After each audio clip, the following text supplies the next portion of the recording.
Okay. We seem to be streaming. Hopefully.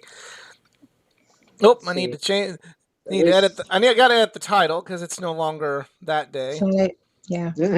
I gotta put a 1 in front of that. There, 5. Okay.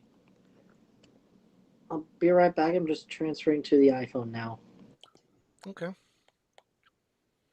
And I'm back. I'll be right back. I'm just transferring to the iPhone. Hey, and like we actually hear both of those. And all right, we seem to be There you go. live. And well, hello everyone, and welcome to a very, very different edition of the Just Us Marks Wrestling Recap Show. I am the Athletic Geek on the road on a Sunday.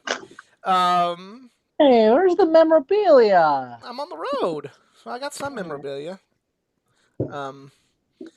But yeah, so just to give everybody a little bit of a well, first of all, let me put it out there for all of our wonderful people that are still following us after everything on that happened on Thursday. And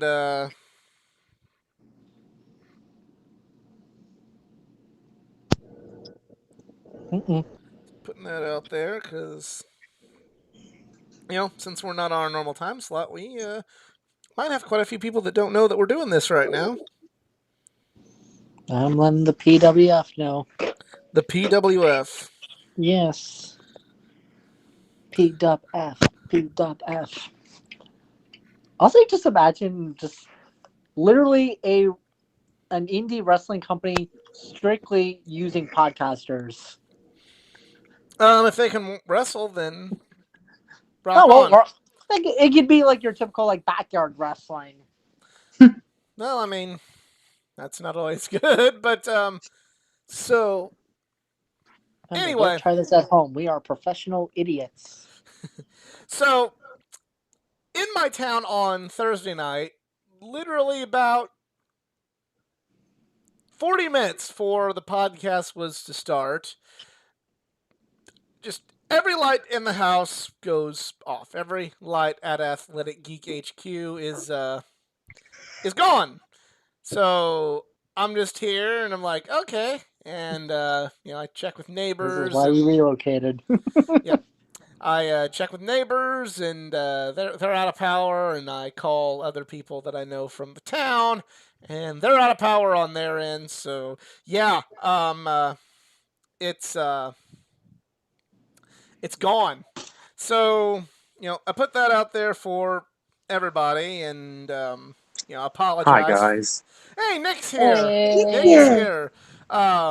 So basically, we kind of, with me trying to conserve all the battery power in my phone, in my tablet, so I can have an alarm clock and a means of contacting loved ones in case things get really bad, an alarm clock so I can still go to work in the morning because that wasn't canceled. But we collectively decided that Sunday we were going to just do the stream, and I had some non-cancelable travel plans, so I am doing the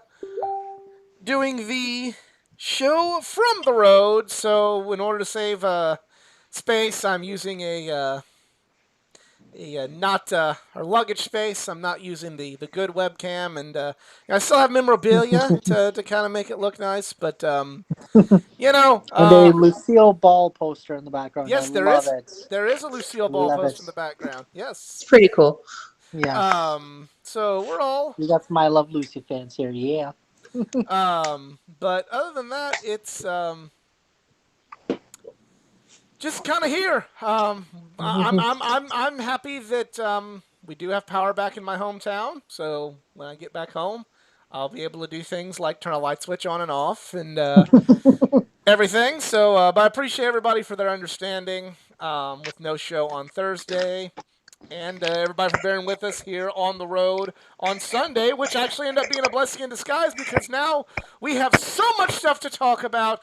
Let's jump right to it. Hello, everyone, and welcome to this week's edition of the Just Us Marks Wrestling Recap Show. I am the Athletic Geek, joined on the other end of the tin cannon string by Easy.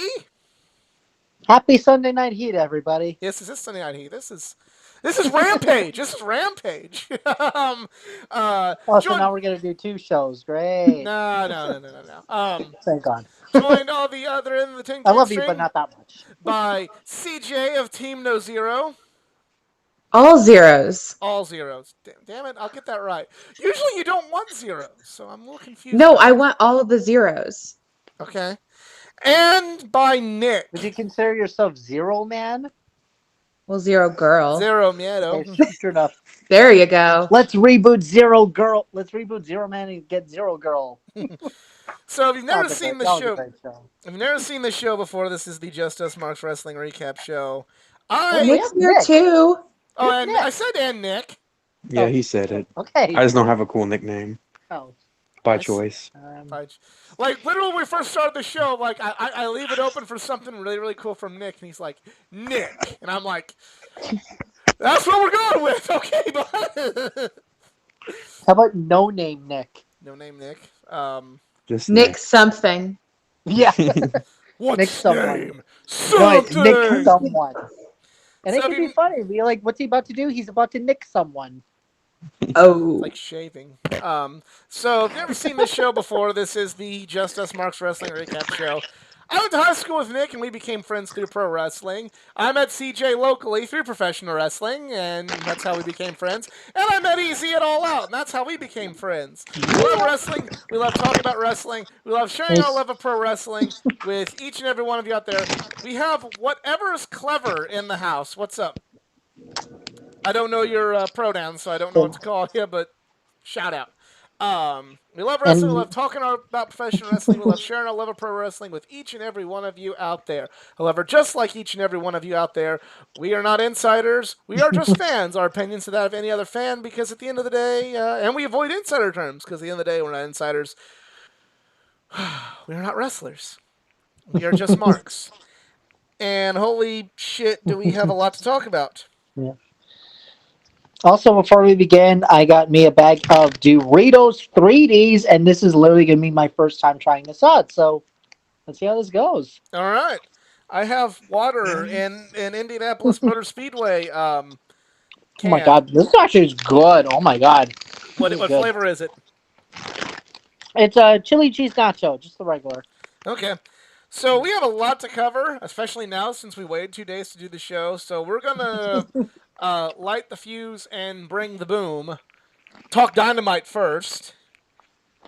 And they were in Britsburg. they were in Britsburg. So the first match was a trios match with Kenny Omega and the Young Bucks with the rest of the Stooges versus Dante Martin, Matt and Mike Seidel. And I just got to say, St. Louis area indie scene represent in this Yeah, match. for real. Mhm. Wait. We had the Impact match first. Oh, wait, no, sorry. Never mind. This is Dynamite. We're getting ahead of ourselves there, bud. Sorry. Okay. Ladies and gentlemen, this is the first and last time we're going on Sundays. It might be. I don't know. Like, we'll always have options open, but yeah. Yes, the trios match, that was amazing. It was a good match. Dante Martin really shined. Like I'd always kind of like I always knew him from the independents, but like I kind of saw him as an indie wrestler. But like this was where I really feel like he. You know, talk about a breakout for like last year. You know, there was that breakout performance of John Silver. I got those same vibes from Dante Martin For this sure. week. Oh, yes. Yeah, he was super impressive in that match. Like, this literally looked like they actually would have stolen the win. It's like, what's going on with the Elite? Yeah, and that's the hallmark of a great match is when you start to question the foregone conclusion. Mm-hmm. You know, that's my. He got very over and with my 8-year-old in that match. He went from not even like really knowing who he was to like, oh my gosh, I want a Martin T-shirt. Well- Like, So wait, so after Jurassic Express, would the Seidells be number 2 since a certain team is kind of inactive for a while? Would we have the Seidells facing the Bucks at All Out, or is it too? I highly still- doubt they'll do that. I don't know what All Out is a giant question mark 'Cause- right now, and I 'cause don't know varsity- how I feel Hey, about it's just it. like All In. It was a giant question mark on who actually is going Yeah, to fight. but 3 weeks out, we knew a few more things than what they're doing with All Out. But Yeah. that's neither here nor Yeah. there. the Seidells could Yeah. easily be pushed to that. They're very good, The Varsity both of them, but Blondes not are the right number- now. Varsity Blondes are number 1 ranked, but it's like I can't really get hyped about them though. Like, yeah, it's Brian Pillman Jr. and all that, but it's like Didn't they have I that don't match know. not that long ago? Yeah, they just had that match. Yeah. Okay, then. Oh no, it's They've kind of ran through the tag I'm on a scene. bed, folks, so if the camera's kind of shaky, it's because it's not on the normal stable. Well, we got Jurassic Express that's happening next week, so it's like okay, so then if Jurassic Express don't win, are we expecting or maybe if they do win, are we looking at a rematch at All Out or something weird? I don't know. Would the entire elite even show up? Yeah, yeah, I don't know. It's kind of they're in a weird spot right now, and I'm not sure how I feel about it. Like they're full steam ahead, but I'm not sure how I feel about it. But yeah, this is a great match.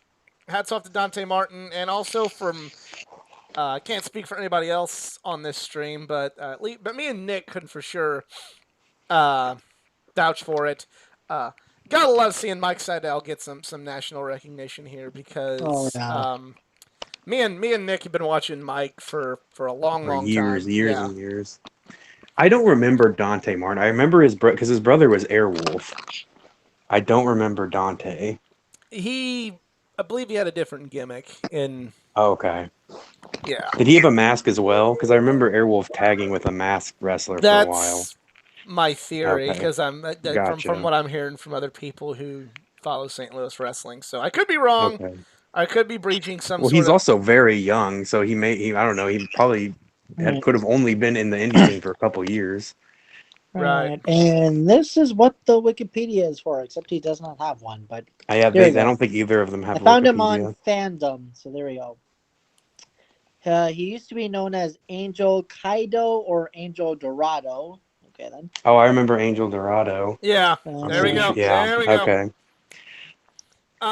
Next match we have Literally nothing in his career, so I was like, okay, wow, that helps.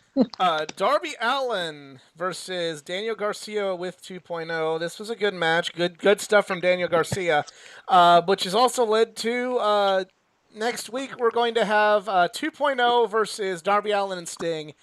10 years ago when I first started following 2.0 in Chikara, I never would have thought they would ever be in a position to wrestle Sting on national television. But yet, here they are! That's awesome. Good Yeah. for them.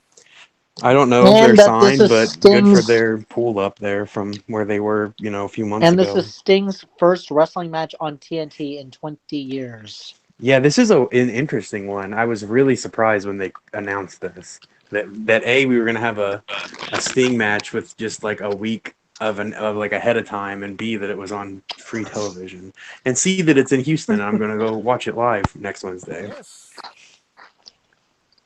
Now, if I told you guys when... CJ, what do you think about all this? I'm just here for the ride right now. Everybody's saying all the things, so I got nothing else.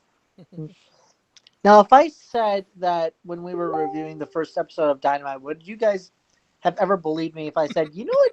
You know who would look good on AEW right now? Sting. Would you guys have believed me or be like, no? I mean, I didn't want Sting when I heard that those rumors first came around, but they've really used him perfectly. Yeah, in my opinion. Well, I mean, I I'm remember still not happy about it, but Okay. Oh well. See, this is yeah. Like, I know. So why is that? Yeah, I know this So- can start some conflicts. So I'm just ready to drink out of this water bottle now. You just take a sip. I understand why Sting is brought out, and I understand, the Laps fans that he brings and the people that are very excited about Sting, but Sting is in his 50s, and we're 60s. talking about, well, okay, 60s. Ooh, even better. I'm going to be nice to the guy, but he has an injury that for a really long time everybody said he can't wrestle with. So why is it every week on my TV rather than seeing a Dante Martin start to get over, a Darby Allin on his own, insert AEW non-WWE guy here? Why can't that time go to them to practice their craft, to get on the microphone and cut a promo, to have a squash match? Why does it every single week have to go to Sting? I do think that's fair of his weekly, especially there for a while when he would just come out and get interrupted every single week. That Yeah. got old really fast. Well, and also so I guess I wouldn't say knowing, perfectly. yeah, like he gets paid per appearance. So every single week that he comes out and does nothing, he's collecting another paycheck. So if we're also going to go Oh, back so to it's the the Brock Lesnar conversation, treatment. it really kind of is. And so if we're going to go back to the criticism of Tony Khan and how he runs a business, if I'm auditing the books, and that is, kind of in my wheelhouse, hit me up, Tony. Then that's going to be my big red circle and say, what are you doing here? Because we can, if we need to lighten the books a little bit, like let's keep Sting home for like 3 weeks. And it also, in my opinion, makes him more valuable. When I see him every week, it's just like, yeah, there's Sting again, except for somebody who yells, "It's Sting!" And I'm not talking about on the announce table. He loses his value. And I think especially if you put him on TNT wrestling a match, like it loses its value. It was a big deal to, we couldn't buy tickets to watch him do his first wrestling match. And it was a cinematic match anyway, so it didn't matter. But like the more you have him wrestle and on the lesser shows, like he loses his value. But what if Sting wants to do this? Let's just point that out there. Like that's Well, a possibility. What if this Hogan is wants Sting? to wrestle on every show too and make a lot of money and go over all the time. But do we let him do it? No, because that's stupid. Yeah, but Sting also being in the ring with 2.0 is going to elevate 2.0. As long as he doesn't squash them. I mean, yeah. Yeah. Well, you're putting in that caveat though. Like, oh, well, as long as he doesn't, but he's Sting. So if he decides, well, if we're going with the argument of, well, what if he wants to do it? Well, what if he wants to squash him? If he does, then we got problems. I'll concede that point. I don't see 2.0 as like maybe they will be a long-term thing, but I honestly wouldn't even be upset if he squashed them. At this point, I think that Sting, I agree, like you said, the weekly segments were not good and they got very old. But when I said he's been used perfectly, I mean the amount of wrestling he's done. And I think that he has elevated Darby. And Darby was already like a big star and a big name, like one of their top ones. But I do think that this has made him like a bigger deal, having Sting in his corner. And I don't feel like he detracts from Darby either. I feel like my attention to detail on some things is odd. So since Darby's been with Sting, Darby hasn't actually won a match on his own without Sting there and involved or as a tag team partner. The one match where Darby was alone, where he told Sting to stay home, Darby lost. And I think probably to a lot of other wrestling fans that doesn't equal. I think that that's probably a story that they're telling that they'll bring up later, and everybody will be like, "Oh yeah, that's right." But for now, in my mind, that's a thing that I've noticed, and I'm going to keep noticing. So to me, right now, it's going to bring Darby down. Well, those are valid Interesting criticisms. I don't know if observation. I entirely agree, but those are definitely good points. I hope that I'm right in that's a story that they're going to do, and ultimately that Darby and Sting will go one-on-one, and Sting will put Darby over, and it'll be great. Because I feel like somebody else is going to come in on Friday next week, and we're probably going to see Darby lose pretty handily to someone who hasn't wrestled in 7 years. Yeah, we'll get to that here in a bit. Yeah. Got a Death Triangle interview when they've made it official Pac versus Andrade at All Out. Which is I going to hope be a it looks great match. awesome. Yes. Okay. Call this a hot take. It could very well be better than the match that Andrade just had with Kenny Omega, because I was about to say, it's like, well, this is gonna look a little interesting. I literally just before we went live watched that match, and it wasn't a bad match. I'm not gonna be a hater, but I'm also gonna say like, okay, like I'm okay. That was a for what you kind of would expect out of Andrade and Kenny, I guess. It was better than AJ and Nakamura at WrestleMania, but it wasn't like a, well, you know, yeah. I mean, What do you think would have happened if he actually lost?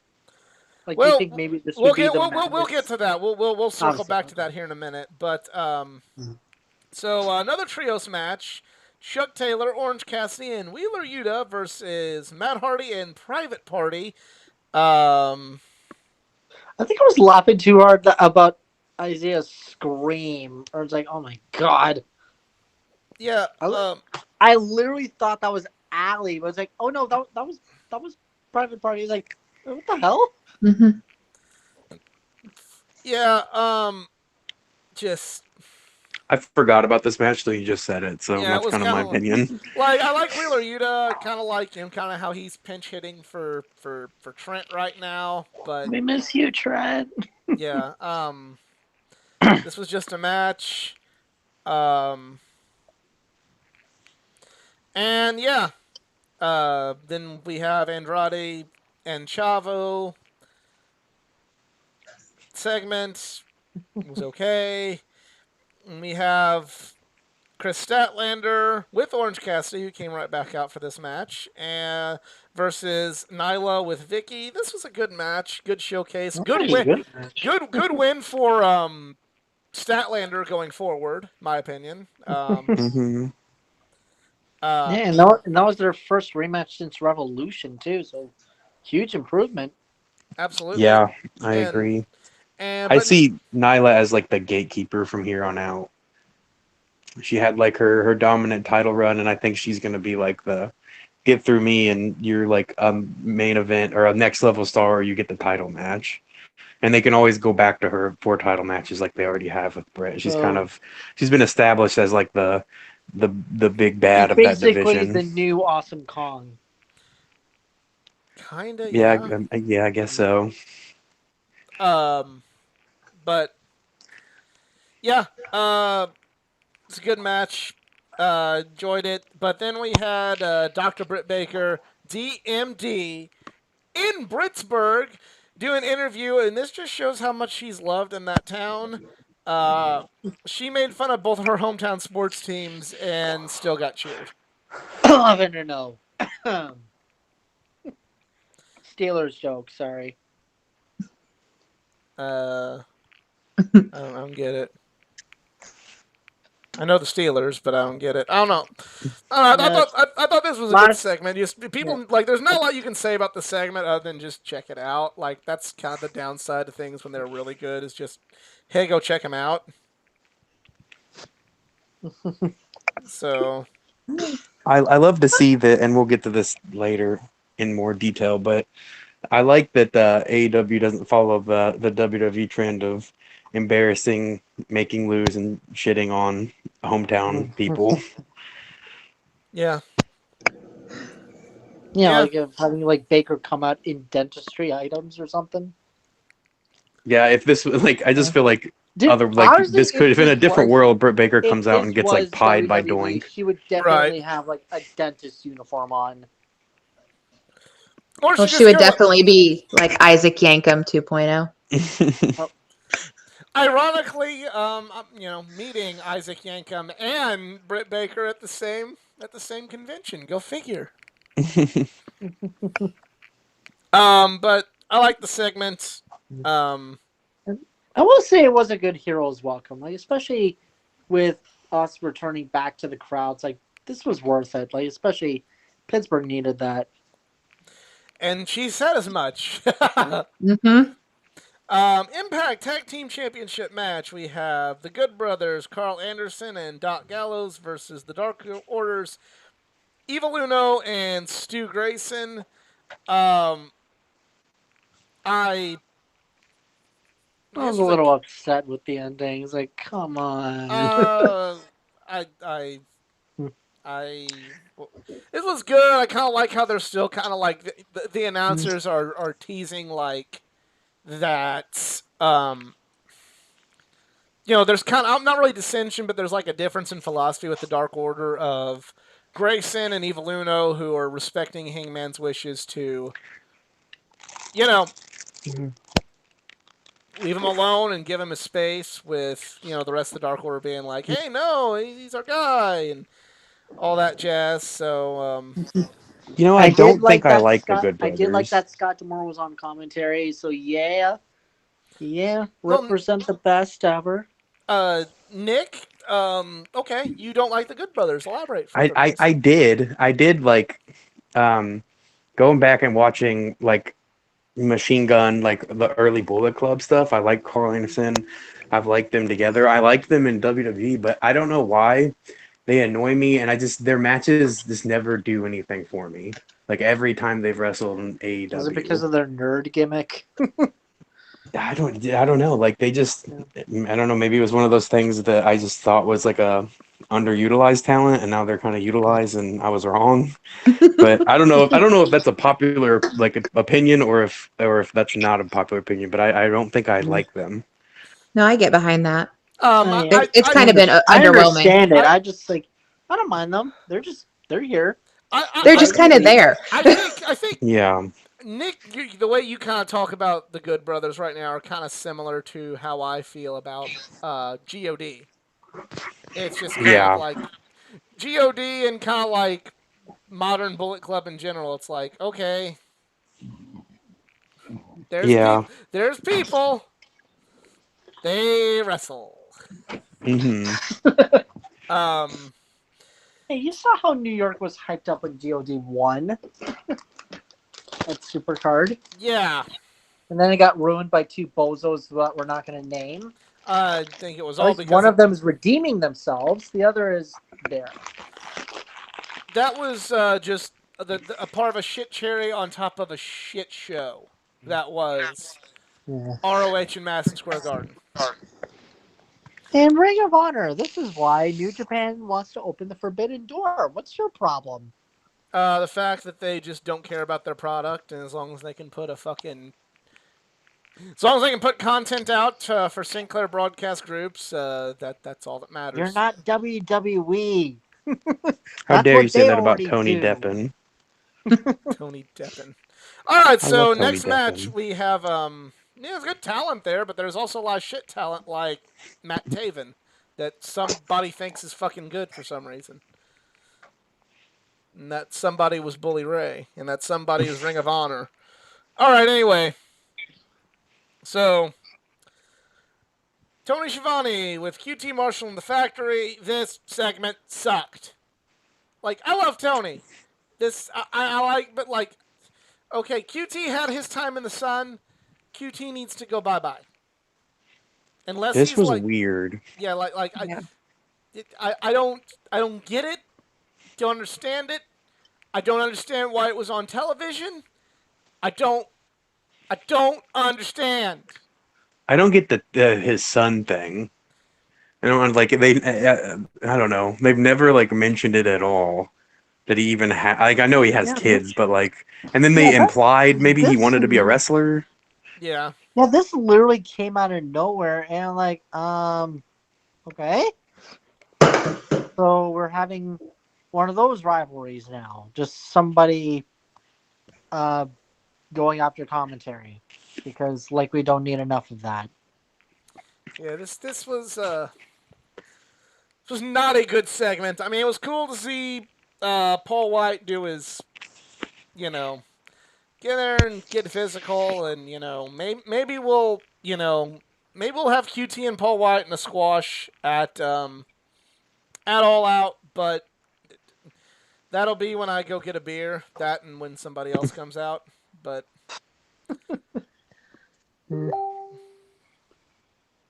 Yeah, just a really weirdly like paced. I don't know. It was just not a strong point. And I don't even have the problem that you seem to with QT Marshall. I think that there's a place for him. I think he's pretty good, like a pretty good talker, and he's definitely like I don't like him, and I don't think it's in like a bad way. Like I don't like him the way I'm supposed to. I don't think that he should be like taking up TV time on a show on a live segment with this much time. It was too long, and it really didn't accomplish anything other than furthering the Paul White thing, which, I mean, yeah, we'll see where that goes with that. But the main thing I don't get is bringing in Tony Schiavone's son. I just really don't understand that. Well, he could have just attacked Tony himself. Tony is not a wrestler. Yeah, so he exactly. can't really defend himself. Yeah. That's a I good was point. almost borderline thinking, "Oh, please don't, please don't." It's like if Paul White had like punched Tony Schiavone, it's like, "Oh, come on." I was like, "Don't do it, don't do it." But it's like, no, he just attacks QT's guys. It's like, okay, thank God. Let's see how long this will last. If this leads to like Paul White beating up QT Marshall and then like Nick Joining the Camarado factory. beating Paul White, I would be okay with that. If this is an ends to like getting Paul White in there, reestablish him, and then having someone from the factory beat him, like a Go-Go or Nick Camarado, somebody. Okay, I would love to actually see Anthony Gogo and Paul White. That I'd be down for. Yeah, he's been kind of MIA since, the Cody I think he got match. hurt, right? Well, it depends what year. He either got hurt or, was just buried by Cody. That depending on what section of the internet you're on. But okay, so there's that. Now main event time.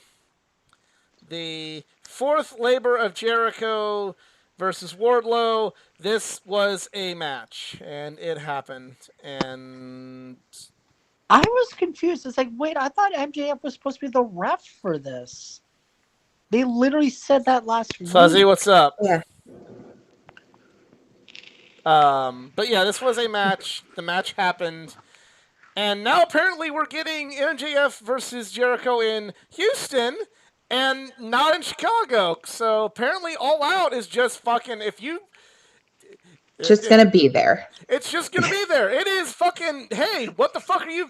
This is my rant. They're putting all these eggs in this basket of CM Punk. So if you're somebody like me that doesn't give a rat's ass about Charles Montgomery Punk, All Out's a pretty shitty fucking show. It is. They have done a weird about face about this. Yeah, I don't understand giving away like all of the matches we thought we were gonna get. Because, Even if they end up doing what them, you then need now in they're the other rematches. matches, Nick, this is CM goddamn motherfucking Punk, and he's fucking Christ, the Christ he doesn't believe in. That he is the fucking greatest thing to ever happen to fucking wrestling. He left for 7 years because he's a martyrdom to fucking WWE. Nick, why aren't you fucking kissing this dude's fucking ass? I do think CM you're in the Punk.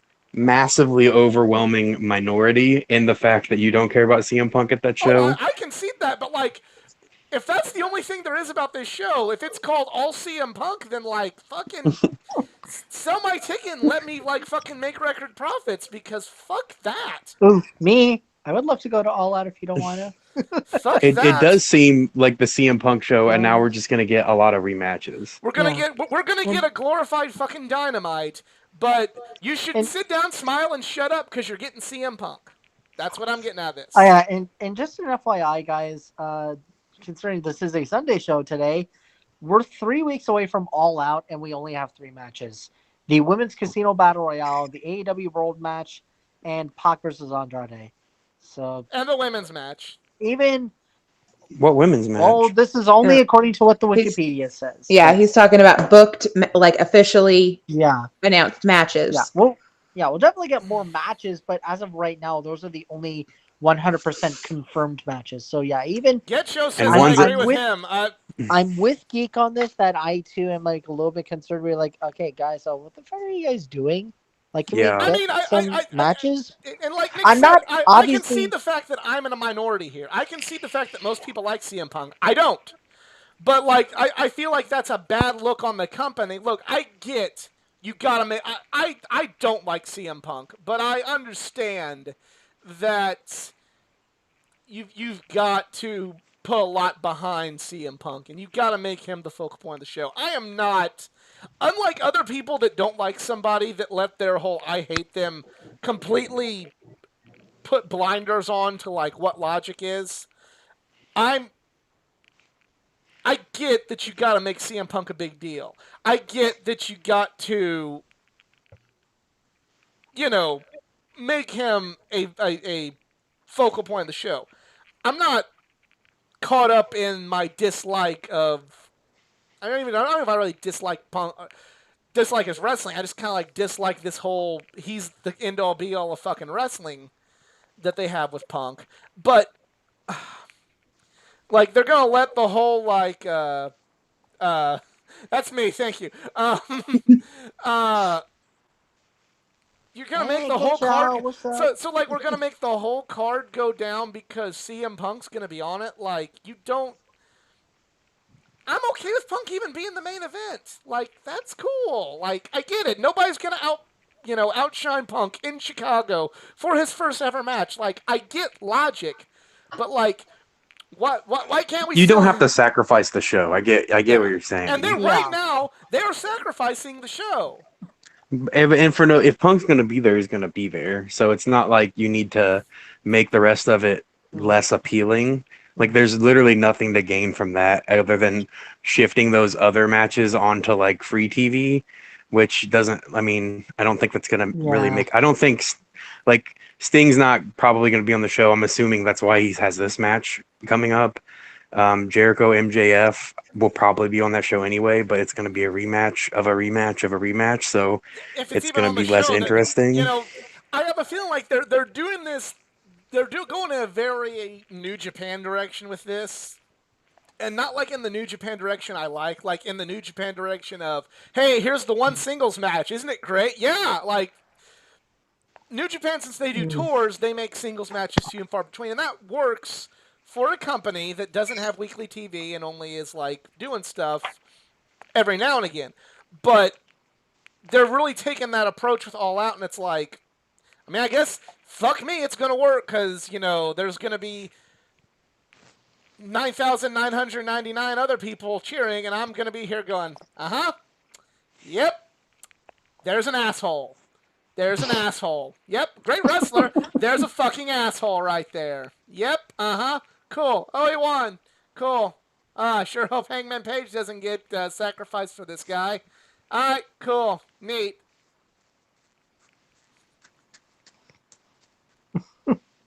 The internet's gonna go crazy, and Chicago's gonna go crazy, and I'm gonna die a little on the inside.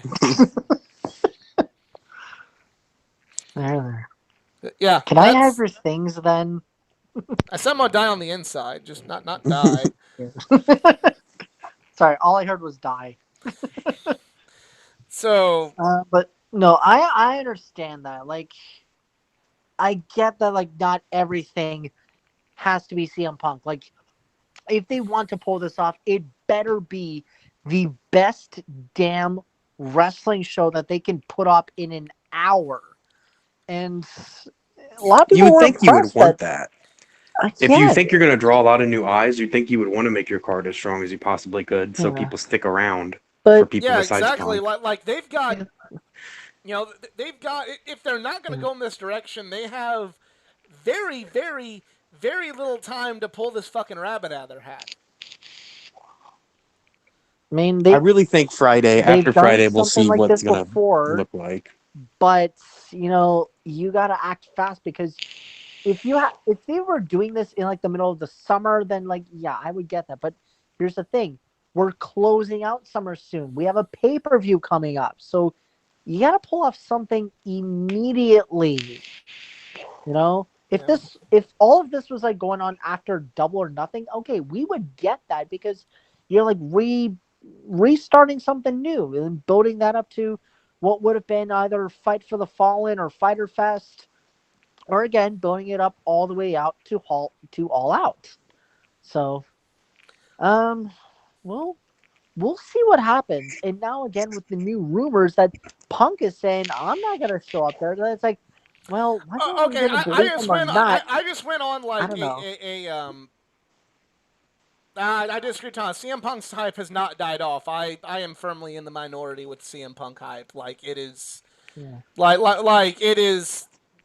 The internet are feeling the second coming of Mm. wrestling Jesus with that man.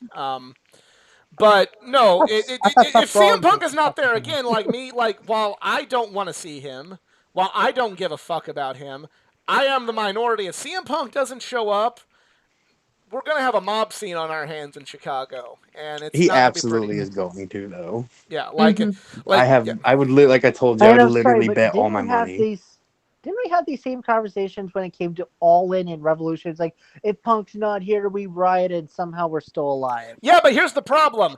At no point in time in the lead up to All In, All Out, Double or Nothing, any of those did either AEW and Tony Khan or the Elite when they were promoting the show independently. At no point in time were they very, very heavy-handedly making hints that he was going to be there. They were just like, that was just the internet, and I'm not knocking it. I'm here on the fucking internet, making those sorts of speculation and creating their own hype.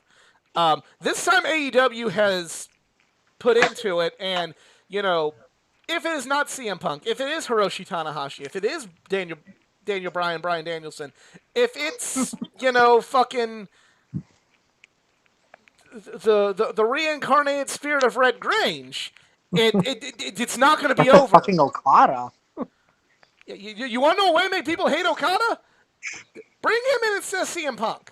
At this point, like I don't care, but you have to do it. You don't have a choice now. You don't book an extra show in Chicago less than a month before you're going to have 3 shows in Chicago, unless you have something that Chicago really wants to see, and Chicago wants CM Punk. Yeah, absolutely. They want to hear some incarnation, preferably Cult of Personality, come on those speakers. They want to hear it's clobbering time, and Chicago is not well, that's okay. You did your best. You tried. No. Go ask the Cubs. Like, they don't put up with that. I'm not saying that I'm a Cubs fan. I'm just saying go ask a Cubs player. Fuck the Cubs.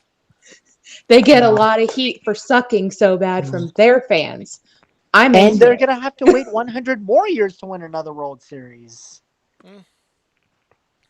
But anyway, but MJF and Jericho happen next week. There's no Judas Fick. There's no Judas song.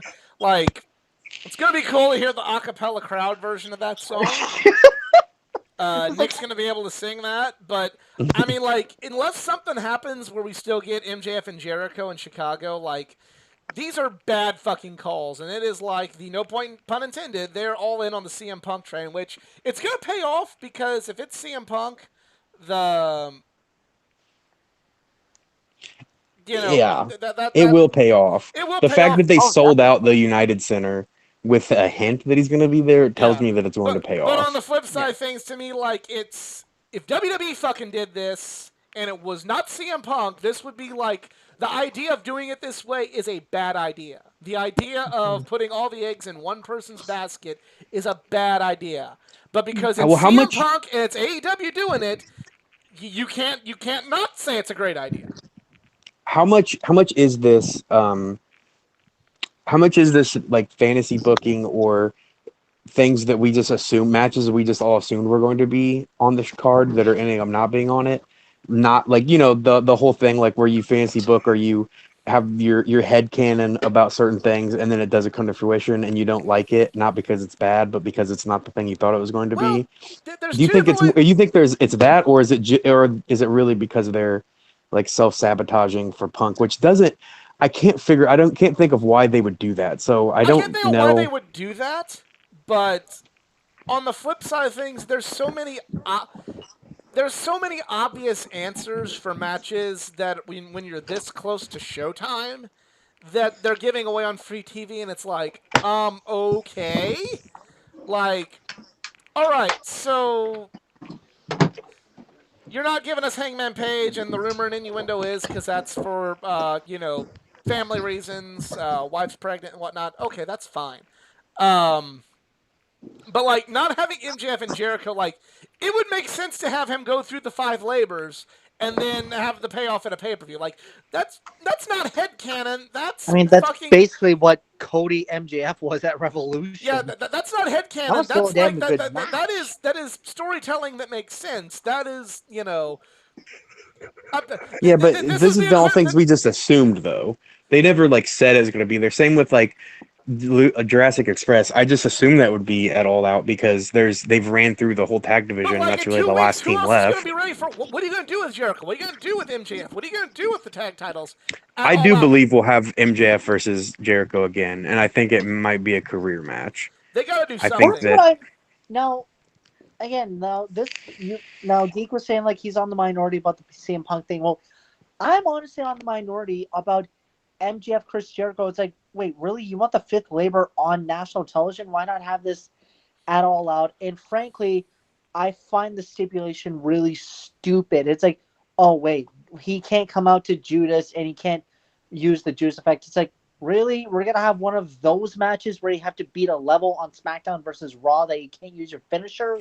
I like that's Why classic is it- wrestling. I don't mind that No, stipulation. but it's like, It's kind of like it's kind of like you don't eliminating wanna- the home field advantage. I like the I idea know, of it, but but I feel like it's wait a just a minute, bad though. time Like, for it. but this is Jericho. He can still beat you with the walls of Jericho, just letting you know he doesn't have just one finishing move. He's got 2. But 3 also, actually, like, but Well, they yeah, don't really he does. finish very true, often. but still. Yeah. But Well, and like- he did a really good storytelling technique where in every other trial here, he has used a version of the Judas effect Exactly. to win the match. And he's Yeah. been doing so ever since he came into AEW. Like And for had that his- piece, I see that. But still, And I that's a good remember- point. And his other finishers were all didn't win. He had the Walls of Mhm. Jericho in. Yeah. He hit the Code Breaker, and they didn't win with those in these build up matches. But still, and I remember I've talked about this months and months ago that I think like the best, like I guess like final match for Jericho would be against MJF because I literally believe this should be a career threatening match. Jericho wins, that way everyone can be happy. Or also MJF could screw us over. It's like, Jericho, you are never allowed to wrestle again. So I think but I have a still think feeling it's it supposed might to be that case Inner at All Out. Circle, so that way, They and got to do picture this something. year I'm gonna that say we can have. Yeah. if they have this match again at All Out, I'm not gonna be mad if they like add a new layer to it and continue the story going. That's not a bad call. But if they give us Wardlow and MJF versus Les Sex Gods at All Out rather than a straight up I'm one-on-one actually match, down for that more. no, that would be stupid. That would be stupid Yeah. to have a nothing happening, meaningless fucking tag match at a pay per view. You put that shit on TV to make you pay for the one-on-one. Right. Maybe we're probably building to that because I'm kind of sensing. I'm not saying they should because we all have our differences about how matches end, especially in disqualification. But we might get a tag match in case Wardlow tries to invade him. Something that they and then the referee just throws out this match and it's like, all right, you know what? Let's have the rematch over at All Out. If they have a And then rematch, Full a Gear singles can match be at the All Out, it'll be threatening fine. match. But if they have a fucking nothing happening tag match at a pay per view, that's bad. That's bad booking. That's dumb. here's a booking idea, and this follows in with kind of the story they told with Sammy Guevara. What if they somehow build it to where Sammy Guevara goes one-on-one with MJF, and if Sammy Guevara loses, then Chris Jericho has to retire? That means Because you're this is keep- the whole Sammy Guevara had like everything on his back, and he let him down, and then he won the Stadium Stampede. That would also be bad because you're also keeping CM Punk or you're keeping Chris Jericho off a show. Yeah. Yeah, but they don't need to sell anything for that. I mean, I don't think Chris Jericho is going to like increase pay-per-view buys No, but it would also at this point you want to on this show specifically, not generally. you want to He get is the a new draw. eyeballs on the product with CM Punk. You gotta Like, oh, hey, we've also got Chris Jericho. You remember Chris Jericho Hey, when you were look. watching CM? Hey, look Like, at him. he's wrestling here too. Good. Yeah, he still wrestles. He's not just a guy at ringside like the rest of the legends. He's not like Jake the Snake. He's not like Tully Blanchard. He's not like Arn Anderson. No, he's wrestling. You know. What got in the chat? What if CM Punk doesn't wrestle? That's also a bad call. I mean, I will concede objectively it's a bad call because you can't hype that shit up and not follow through on it. You know, I don't think he'll wrestle on Friday, but not I only do he'll think wrestle he'll on wrestle on Friday, the but pay-per-view. he's got to wrestle it all out. He's got That to. first match back Yeah. will be all out. Yeah. It Yeah. should be. Yes. I won't say it will be. It should be. The first time that you see CM Punk back into a wrestling ring, actually as CM Punk wrestling, should be it all out. Yeah. It shouldn't be for the will be a main event just Mhm. because, but it shouldn't be It'll for definitely be a mid-carder. No, it It'll be won't a be. big It'll card. be it'll be one of like the headlining matches. Yeah. It'll be towards the end of the pay-per-view, if not the very So- end. You would make it the penultimate main event then? Yeah. I would make it the main event. Otherwise, you're going to have like a WrestleMania 18 of Rock versus Hogan, and then Jericho and Triple H come on, Yeah. and nobody cares. I think the only I really thing- think Okay, Punk needs to. Now you just remind me of that. I totally forgot Triple H was the main event for Mania 18. Yeah. So And didn't he I- win I the think that- Undisputed Championship too? Yes. If I'm not mistaken? Yes. Jeez. but we gotta move on. Because there's a new show from AEW called Rampage, and it started off hot with a Impact World Championship match. Kenny Omega defending against Christian and losing to Christian, losing the Impact World Championship. And appreciate the love, Tommy. Appreciate all that, and yeah. So That was a great match. I definitely put that as just one of my top 10 like match of the year candidates. it was.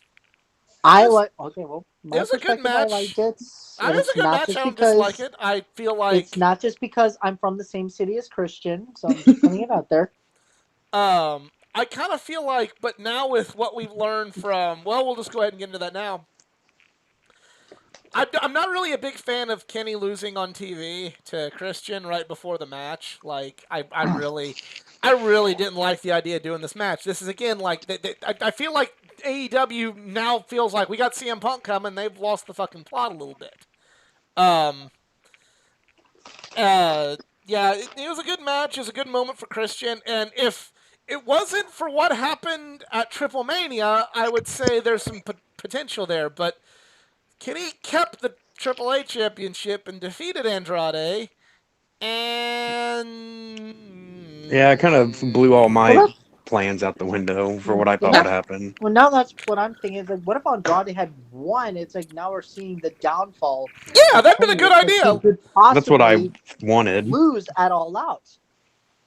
And then you have like Kenny like going crazy, like he could like go crazy against Christian, like in his desire to keep the one belt that he's still got left. But And now like Hell, this would just only satisfy me because like I would love to see Kenny even lash out at Don Callis saying, "You're the one that put me in these predicaments. You're the one You that can't do screwed that yet. me over as well." you can't do that yet. Omega's too good to not have Don Callis. Like, he'll get cheered without Don yeah, Callis. you got to if you want a man to get you want to get booed. It's like Lesnar and Paul Heyman. You need Paul Heyman there, or I know here on the internet Come on, it's a bad thing to say Brock Lesnar will get cheered. Brock Lesnar. Facts. We Yeah. saw at one point Brock was nearly going to attack Heyman. This was for the build up to WrestleMania 35. We almost saw Heyman, Lesnar, like literally almost choking out Heyman for it's like you're about to like screw me over. It's like no, I'm just your advocate. Wasn't that like and a all that ruse, jazz. though? Yeah, it was a ruse. Yeah. Yeah. Okay, maybe they could do that with Omega and Callis. It's like you could sense tension between the two. You don't want to do that because the thing is, and this is something that I know here in the internet bubble that we don't understand and we don't grasp, but guess what? A bad guy's supposed to be hated. You're not supposed to fucking like them. You're not supposed to root for them. You're not supposed to think, oh, neat, they're so cool and admirable. No. Kenny is probably going to get Elite cheered at with All or In without against Don Christian. Callis. Yeah. Anyway. Kenny's already going to Yeah. get cheered, so you got to, like, have him do something that's despicable so that way you can at least make sense of it you got to know your audience in some cases, but for Kenny Omega, what keeps him unlikable is Don Callis, and until you decide, And the Bucks and the Good Brothers. All those guys except And just Brandon. the elite. Yeah. but the Bucks, people are ready, willing, and able to cheer anything the Young Bucks do because they're the Young Bucks. It's Don Callis and this whole association that makes them bad. I And think makes that the them Young Bucks unlikable. lost a lot of goodwill anyway, but I think that they would be more likely to get booed than Kenny just on their own. I'm not Because sure. they're more like hateable. Kenny's not really that hateable on his own. He's just like cocky. Like the Young Bucks are annoying and like I want to hurt them. But like I don't feel that way about Kenny. I'm like, oh Be damn, he's still really careful, good. But but the interesting thing is, and this is something else maybe we need to keep in mind, maybe this was an Impact call. Maybe Impact wants Christian as the champion. Maybe they don't want, maybe they don't want Kenny. Kenny's also been wrestling hurt. Maybe this lightens Kenny's load a little bit. I don't know. Thoughts on that potentially being? Probably. Maybe Kenny didn't pull the numbers that they wanted. Maybe. Oh. Everybody You might be at me right. the hate. Well, I Their think numbers that really have not gone. Impact had a couple hiccups with You just gave him the Terry DirecTV, and Cross treatment. I just martyr me. They had some hiccups with DirecTV streams and stuff where that impacted, no pun intended, their numbers. But they have not really seen an increase in their viewership numbers, even though Access is actually in more houses than TBS. So they have the potential. They didn't really hit it. So maybe that factors in too. Maybe Kenny is just not the draw that they anticipated him being as their champion. that might be. That's a good point. Maybe they I wanted think to put in a more shock value. It's like, wait, Kenny just lost one of his belts? I have a friend who's not kind of part of this. Kind of compared it to when Lex beat Hogan on Nitro. Ooh, yes. And Hogan and basically Lex was like the champion for a week and then lost the belt right back to Hogan at the pay-per-view to continue building up to Hogan and Sting at Starrcade that year. But I kind of I understand I don't like the decision. I don't like it at all, but it's like I have several other hills I'm willing to die on, and that's not one of them. yeah. I kind of like seeing Christian back as Impact World Champion. That was actually, to me, it was a feel good moment because I remember Christian Cage when I started watching Impact, he was still with the company for a while, and I'm not sure if he was in title contentions at the point, but he was still drawing pretty big numbers for a while. Yeah, and Christian has those. He will bring something that Kenny Omega didn't. So if they aren't happy with those numbers, Christian has the. He's an Attitude Era guy, and he's also a very well-known Impact guy. So if you're trying to get those fans back, Kenny Omega is not going to do that. He'll switch AEW fans over, which he has a couple times, but generally, like you said, that's not. The only other outcome I could see maybe happening out of this is maybe they go title versus title at All Out, and Kenny wins the belt right back. I don't know. Let me throw this out there too so this is something that I kind of, when I said the Hogan Rock thing, I think that regardless of all the reasons why, I do a little bit think that this is a little bit of a blessing that Hangman's not getting the shot because, like I said, Punk has to go on last because he will exhaust. They're not going to care about anything else, and you can't put him on first. So he either has to go on last or second to last, and second to last is a bad idea. So which means that you have an exhausted crowd that mostly came to see CM, or mostly, are more about CM Punk, and then that's going to dampen Hangman's win versus Christian. You can put him on before CM Punk, and it's not going to hurt because you also don't want to put Hangman on before I also Punk. Put this out there: if the Delta variant puts the world on lockdown again, and Hangman Page wins that in front of no fucking fans at Daly's place, fuck CM Punk straight to hell. Well, that's nothing anyone can do anything about. Well, I think I'm gonna use my be a dick and be a blind, anti-fan that I apparently am allowed to do after reading Twitter, and I'm gonna put it on that. Fuck CM Punk, if that's the case. I think I'm right now reading that in order for like some people, like, and this goes for sports and concerts, that We're they're not going to get into really that. I'm just throwing it out there as a, okay. like the discussion. I'm just saying that the very real possibility exists that St. Louis is going to go on lockdown by November, and so are a Oh. lot of the counties. So if that's the case, then fuck CM Punk for taking away for prolonging this moment. Apparently, you can just be blinded by your fandom. I've read this on there, and that's okay Come because down that's to your Texas, opinion. guys. Yeah, and That's gonna Move happen. Folger Yeah. to Cleveland. but Okay, St. Louis on lockdown Cleveland is. Texas ain't. Regardless, I'm not saying I have an opinion on it one way or the other, but Texas ain't going back on lockdown. So, But okay, now we got something else AEW, important to hit talk us up. about right now, and this is probably the best thing to happen all week in wrestling, my opinion. Fuego del Sol versus Miro in a match I think I actually enjoyed more with just like this is how you do a squash match. Like you give like, or this is how you do like a dominant champion because it really wasn't a squash. I mean, Fuego had his hope spots. Fuego even did the whole fuck that. I'm taking a count out. I want my contract, not the championship. That was I like that. like That was this good. was brilliant. This match was done like for as perfect as you could do it, like within like however long short of a time span this was. This was like fucking perfection. And then go to break. Fuego's still in the ring. Then we have Tony Khan and Sammy Guevara come out, and then Sammy Guevara presents the AEW contract to Fuego del Sol. Not being like Apparently, Triple this H. was also the This was this a was real. also This the was first time we saw Tony Khan on television yes, too. but here's something I feel the need to point out. One, awesome for Fuego, because this was a real, like a legit moment. Fuego didn't know he was going to get his contract. And two, It seemed that way for sure. yeah, and two, like how sometimes Triple H would always want to, make sure he's shaking the hand and in the shot. Tony Khan gave the contract to Sammy and let Sammy have the moment. Fuego's friend, so Tony Khan knew when to kind of step back. Yeah. You know what I mean? Oh, thoughts? I don't really know much about Fuego del Sol, so I don't really have much of an opinion. I just say like I thought the match was pretty brilliant, and his strategy was like I don't really care about the belt. I just want a contract like that. I liked. Casey, what do you think Until about Miro Fuego just del went Sol? Miro crushed.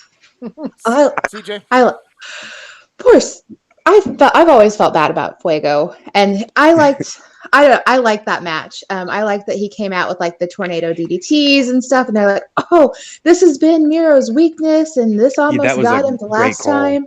Yeah, that was perfect. Like that was so well planned, and I think I don't. My personal opinion is Fuego did not know that he was getting that contract, and he pretty clearly didn't know that it was going to come from Sammy, and I love that. I love getting that you got that raw emotion from him, like that right there. That highlights why I get upset about Sting, because if you watch on the YouTube and stuff like that, you see a lot of Fuego, and he loses a lot. Sammy, that was a shoot, but he's there. He shows up. He's always there, ready to go. He loves what he's doing. He's excited to be a part of it, and to get him a moment like that on their first show, I loved it. That if Britt had not been a part of this show in her hometown, that would have hands down been my favorite moment of the first Rampage. Yeah, but really a he standout legit moment. Serious with his record too, because I literally had to do a double check. It's like they showed it when he came what? out. It's like 1-49 or something. Yeah. Or 49-1. I was right the first time. So we got. Speaking of Britt Baker, we got to move on to the main event. Britt Baker versus Red Velvet. Good match. Good stuff out of Red Velvet. This was definitely. I know how I said earlier. You gotta keep kind of using the character well, but you also gotta know the audience, and they were smart enough. At least Red Velvet was smart enough to know that she was not going to be the heroine in this situation. She's going to be the villainess, and she played into that. The match, the story of the match reflected that. My only real gripe is at the end. Not that I'm upset about the debut at the end of the match, Jamie Hayter, but I kind of feel like I don't know. Let Britt let Britt play good one night and then debut Jamie on another night. Yeah, I thought the ending was like, did we really need that? Like I get, they wanted to have a big debut, and it makes, Jamie Hayter seem like a big deal debuting at the end of with a hot crowd like this. But I feel like just gotta know your audience. She got the hero's welcome. It's her hometown. Let her and Chris Statlander just have a stare down and then go to Dynamite and make it seem like, oh, they respect each other. Gotcha. Britt's still Britt. And Britt's brought along some backup. That's my only gripe. Yeah, I think if you're looking at it just from like a real life perspective, as far as like how to treat a bad guy when they're in their home territory, like if it really doesn't matter, like if you're a big football fan or a baseball fan, you most of the time aren't going to like boo when your team does something wrong. If they were to cheat or get like a call they definitely didn't deserve in a game, you're not going to be like, oh well, fuck you now. Like you're still going to completely support your team even if they're cheating basically in the hometown. So I think from that perspective, you don't need to like make her a good girl, good guy for the night. I'm not saying that, but I'm saying like, okay, so now Jamie, who's supposed to, for all intents and purposes, be bad, on her debut got cheered because she was, helping out. That's why I'm saying that because in a home, people know that like in a hometown they're gonna get cheered regardless. Like we don't have to pretend like they're not going to. Like we have to make sure that they're bad still in their hometown. Like it doesn't. You can literally like do whatever you want and you're still gonna get cheered in this kind of like environment. And I think that if you left it where she just got this great reception and then wrestled like a good guy, then it kind of seems like a face turn. And so I think that this was, I don't know, I kind of liked it. It kept continuity with like, yep, this was like they just really like her here, but she's still mean. Yeah, I agree. But other than that, it was still a good match, and the women's division's turned a corner, and this is where the signings need to be, is with the women's division. But a few more things to talk about before we get into part 2 of the show, and geez, we're already going long. So big news out of New Japan. A couple big pieces of news out of New Japan, and I'm not sitting in the comfortable chair for this one, so I apologize. I'm a little fidgety. But number one is kind of keeping in with AEW. Lance Archer has lost the AEW. Or not the AEW, the IWGP. Yeah, I did this time. Tanahashi to AEW confirmed? Yes, Tanahashi. Come on, I don't ever want to hear you complain about JR again. I'm here reading an AEW thing. And I didn't say he won the WWE thing either, by God. But thank God. Yeah, I know, right? But he has lost the IWGP United States Championship belt, which I'm okay with this because, kind of circling back to how my mistake was justified, unlike JR's, now we might actually see, other than maybe one more title defense, maybe we'll see this thing defended more in New Japan, go back to kind of being more of a New Japan belt and not an AEW belt, being on Tanahashi. The first Japanese wrestler to ever hold the IWGP US Championship. And Hiroshi Tanahashi is the first person to have held every heavyweight championship in New Japan Pro Wrestling. IWGP Heavyweight Championship, nice. IWGP Intercontinental Championship, the Never Openweight Championship, the IWGP Heavyweight Tag Team Championships, the US Championship, and even the former U30 belt that they used to have. Has he won the trios Never Open? Yes, he has. Well, that's pretty awesome. Yep. So go Ace. But Tanahashi is God. But that's a match we forgot about for All Out. Yeah, that's probably going to happen. Is Moxley and Tanahashi? I mean, that's cool, but it's again kind of going back to the New Japan philosophy. Okay, there's 2 singles matches on top, and then a bunch of if you don't see this, you're not missing anything, and that's what I'm afraid is going to happen with All Out. I think a lot of people would disagree. I know you're not a Moxley fan, but no, I'm not. I'm including these okay, you got Punk and Darby, Mox and Tanahashi, and then you got Christian, like, okay, there's your top 3 matches. Like, okay, that's 3 good matches. But then the rest of a big event is, yeah, take a shit because no one cares. Like, here is a nothing happening multi-man match that nobody gives 2 fucking shits about and will mean nothing in the long run other than, hey, okay there, buddy. Yep.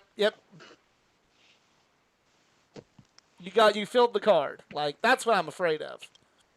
It being a New Japan card like that. But I think it's a good call. I know lots of people like and dislike that call. What do you think about Tanahashi as IWGP US champion? Well, I first like that New Japan has their title back. I guess, if you want to put it that way. But no, I like it. You know, Tanahashi is US champion. The possibility that we will see him fight at AEW against Moxley, again, it's a maybe, not an official, but still, it'll definitely break open that forbidden door that they always preach on about. So, but we'll see where we go from there about it. Okay, anybody else? Because there's also some more big news out of New Japan. I don't follow New Japan nearly as closely as I used to, so I don't really care.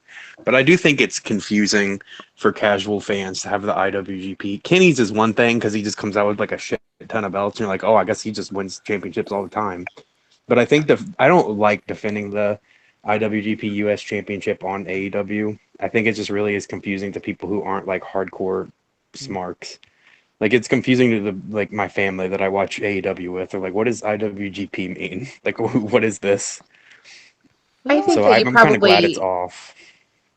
Well, I think that getting it defended at All Out is probably like the best place for it because you're going to get, especially with it being back in Chicago, you're going to get a bunch of fans that know what that is and who that is and when to Yes. cheer and how to cheer. And that's a perfect place for it. But to have like when it was on Moxley and they would just like sometimes mention it, then it's just kind of like, okay, well, that's a thing too, I guess. Yeah, I So, agree. It's for perfect the- for All Out on a pay-per-view, but weekly TV, I think it's just messy.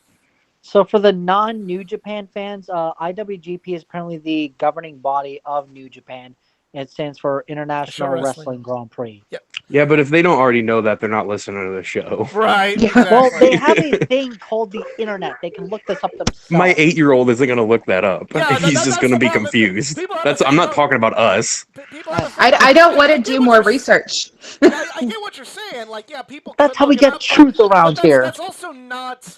Okay, here's I'm not a political person, but this is not actually politics. It's No. the kind of the idea behind look it up on the internet or look it up on their social media or watch Being the Elite for it. Reminds me a lot of there was an episode of Parks and Recreation where Leslie Knope was doing her campaign ad and she's like, I'm pro Bill 3094 and I'm also pro, this like quoting all this like very, very complex political jargon. Mhm. And they're like, that's a bad campaign ad, Leslie. Why? No, it's not. I'm telling everybody that I'm very full supporting of these issues because that's what everybody cares about. And they're like, no, that's not what the voter cares about, really. They just want to know what you like. Like, do you... I don't know if you remember the Learn to Code meme that was going around of like people complaining that their jobs are going to be automated away, and they were like, learn to code, and it became like this big controversy. It's kind of like that too. It's like, oh, you're afraid your truck driving job's going to go away? Just learn to code and get a modern job. Like, not everyone can do that or is going to do I don't that. even know how to code. Yeah, but like that's kind of what I'm feeling like is and this is kind of a general problem I feel with AEW at times. They're kind of like, well, why? Well, hyping up to when it was just All In and everybody was on the independents. Like, sure, you could kind of operate within that bubble a little more. Now, like, you can't really get in that. Like, you gotta go outside the bubble, and you can't just be like, oh, hey, why don't you look up what the IWGP US Championship is? Like, somebody's gonna go, yeah, fuck that. I'm gonna go watch basketball. Click. Yeah. If you had the option in school to take the test or go watch TV in the gym, you're going to choose go watch TV in the gym if that means you weren't going to fail. Don't turn your show into a test. I shouldn't have to study to understand what you're talking about on a 2-hour show. I completely agree. That's one big pet peeve I've had with AEW for a while. The only way you could, to me, kind of have your cake and eat it too with the New Japan belts. One, don't do it all the time. Save it for special occasions. And two, when you're gonna have it, gonna go to something that we talked about last time. I was not doing this from Athletic Geek HQ. Vignettes. Yes. You know, the IW, like have somebody be a narrator. The IWGP US Championship is this. It was established to celebrate. Get Mike Tenay. Mike, exactly. Mike Tenay or Kevin Kelly or somebody, like it was, brought in to celebrate New Japan's expansion into America. Kenny Omega was the first champion, but it has also been held by such other great talents as Cody Rhodes and some other non-great talents like Switchblade Jay White. Had to get that dig in I there. knew you were going to do that. Yeah, I know. But They just did it. They just did it with someone else you don't like, Nick Gage. When they had Nick Gage on it, they were like, "Hey, like This here's is who some Nick people Gage to is." talk about. Yeah, That's a good like- point. yeah, like Here's do a little that info." if you're gonna like have other promotions belts be defended, like that way if the person misses that, it's not kind of like one of those like, why don't you just get on the internet? It's more so like, you got Pay attention to the show you're Pay watching. attention to the show you're watching, and they would have told Yeah. you exactly what the IWGP US Championship is, or what the NWA World Championship is, or what the DDT Iron Man Championship, or the PWG Championship, or whatever. Yeah. Like I can get behind that kind of snide remark. Just watch the show you're watching, but not Yeah. not extra Don't- work. Don't turn it to another channel because we're going to explain all of this right after the break in picture. no, Have Sammy Guevara hold no. up the cue cards, explain no, it. There you go. No, time out, CJ. They're not going to do that for the IWGP US Championship. You know why? I'm sorry, 'Cause it's picture not a in women's picture. match. Yeah. The picture is reserved for women's matches. I'm sorry. My mistake. Oh. My bad. All right, so another big thing out of New Japan is, and somebody else who I don't particularly care for, but I understand he's got a large fan base. Will Ospreay is back. He is going to make the NJPW Strong, the U.S. branch of New Japan, his permanent home, or his home for Oh. right now. He has withdrawn from the G1 Climax, and he has his IWGP Heavyweight Championship, stating that he never lost it. Moxley never defended his, and he got to keep it. So he's got his version, and his is the real one. This hasn't been uploaded yet, but this is very similar to a storyline that we just recorded some content for, at least Nick and Easy and I. So that is going on in New Japan as well. I like that. I didn't even know that had happened. I didn't watch that show, but that's a cool little story beat.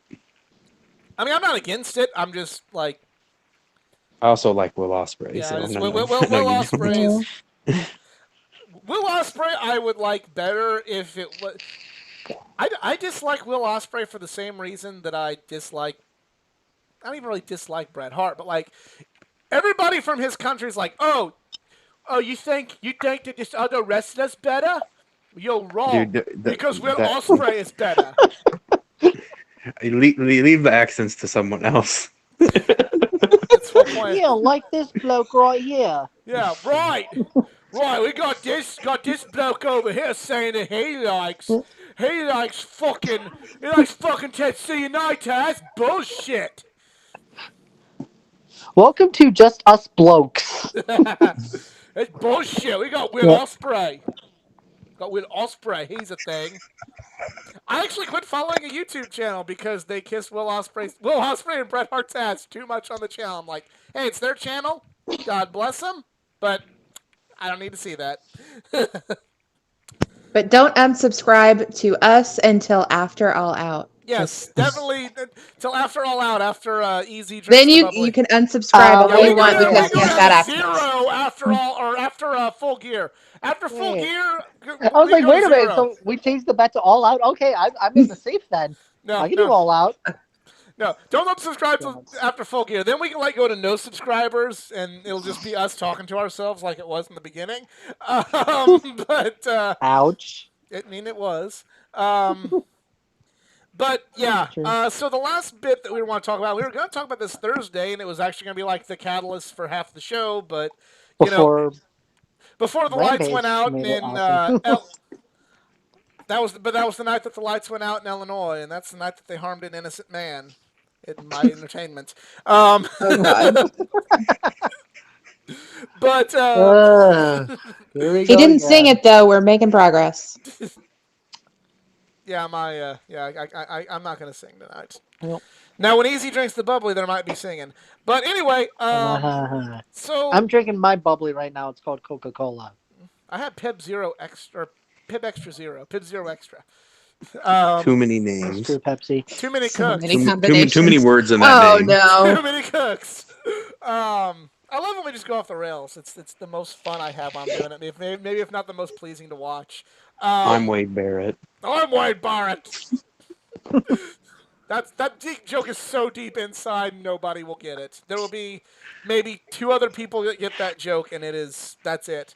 But anyway, so we were going to talk about the recent releases and all the rumor and innuendo about Which is now the 4th straight week. of NXT, and it's going to change. There's a lot of stuff going on in NXT, and ironically, I watched NXT this week, and it was a good show, but you keep hearing about changes coming to NXT. They're losing a lot of their talent, which led to discussion in our group chat that when kind of was the jumping the shark point to NXT, because it did kind of go from the most talked about, hottest thing in pro wrestling to eventually just kind of now pretty well on the cusp of fading away. And it just, a lot of people had a good point, and a lot of people had a lot of different opinions on it. So, kind of want to make that the talking point is when do you guys feel that NXT went downhill, and why? Like, what caused the downfall? Was it trying to compete with AEW? Was it kind of losing sight of what the mission statement was? We'll go around the room, the proverbial room, and get everybody's opinion, and we'll start with CJ. Oh, why do I have to be first? Because ladies first. Aw. We're all Bad gentlemen. Well, I think the biggest one was probably them moving NXT to USA. You had a really good 1 hour format. So even when NXT, to me, I always enjoyed NXT on the network. That was a must watch thing for me. I personally enjoyed watching the new talent, trying new things, being introduced to their audience, just watching that and having that hour format for them. It was good. You had a slow progression of their main storylines. You had the slow progression of like Andrade being the champion, and then Aleister Black coming after him. That was a big thing, but you didn't have to put that on every single week. So you might get Andrade 1 week, and then 2 weeks later you hear Aleister Black, and all the while it's mixing in because they had so much talent to use. Their storylines were a slow build, and then you got those takeover shows that were must see because you just got all this action. And also, I think a big reason, a big part of their fact that they're still in that performance center and they don't have their crowd. That NXT crowd was that I think is kind of bringing it back to Chris Jericho losing the Judas effect and the Judas song. Like the crowd getting behind Chris Jericho with that Judas song is exactly like the crowd of NXT just getting behind their people. They were the 13th man on the field. Just everything. That crowd made that show more enjoyable. So I think that was a big downfall for them. Is that they can't judge. They have some crowd now, but it's not what it was. That feeling isn't there. That drive for the crowd just to be so hot, involved in every single thing that they're doing. Like that's a huge miss for them, in my opinion. So when do you think was kind of your? You say that. Can you point to a particular show? Do you think it was just like the first post-COVID, or not? Shouldn't say post or during COVID show, or what would be kind of like your? If you're to try and pinpoint They were going was- downhill. I think that first NXT during COVID was like the first, like they're gone, they're done. That big takeover show, that first takeover show during COVID with no fans, like it was a good show. They put on good matches, but fan. And I, if nobody else in this group had ever watched NXT, and I'm like, man, there's a takeover, you got to watch it. Like this one coming up, there is a fantastic match coming next Sunday. I am more hyped for the takeover still than I am for SummerSlam, because we're gonna see Walter versus Ilya Dragunov too, and I am pumped up about it. That was one of my favorite matches of the year last year, even though I wasn't involved in this. Like that match, I watched that match probably 5 times, including like their commentaries that they put out on the network, which if it's still there, go watch that. If you haven't watched that match, it was fantastic. And I think the second match will be just as enjoyable, but that first takeover without the crowd, without anybody, it wasn't the same. It wasn't NXT takeover. It was just like, okay, well, it felt like Impact. Yeah. Not a knock to Impact. They still have great wrestling, but you can't get into it because nobody else is into it. Well, there's nobody there to be into it. So there's not there's not that fan in wrestling. The fans in wrestling are so important for the cheers and the boos and the interaction. That's wrestling. And so losing NXT was done. Okay. Well said. Nick, what do you have to say? It's hard for me to narrow it down.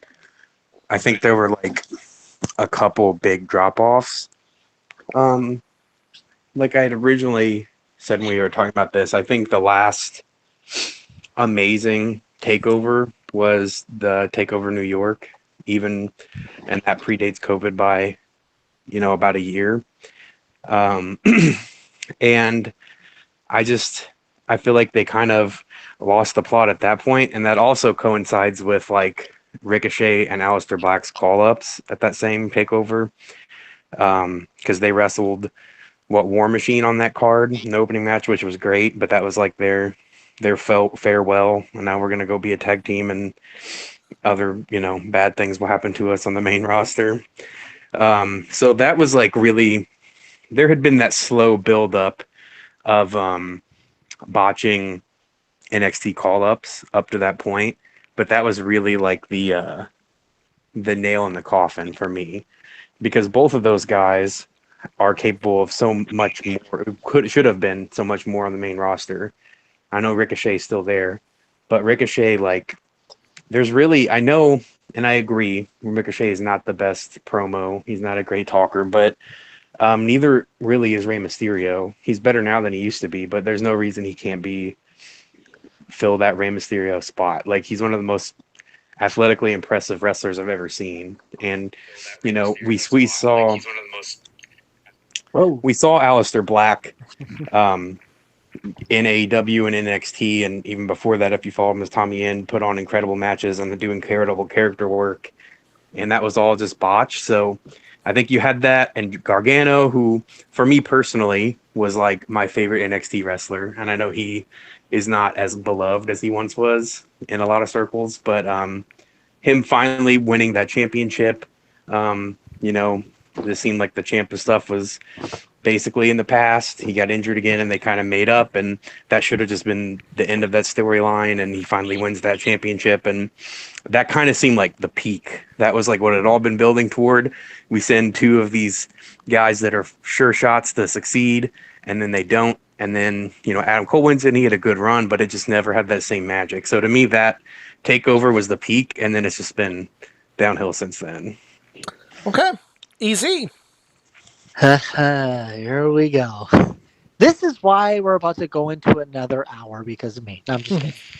Anyway, so personally, there are three things that I believe lead to NXT's current downfall right now. First, we go all the way back to February 18th, 2019, where for some stupid reason, which is, well, to quote Jericho, stupid idea from bad creative, you have random NXT call-ups with Aleister Black, Ricochet, a horrible reunion of DIY, and to this very day, this is why I am saying Baton Rouge is the worst city to host a wrestling show because there was no reaction at all.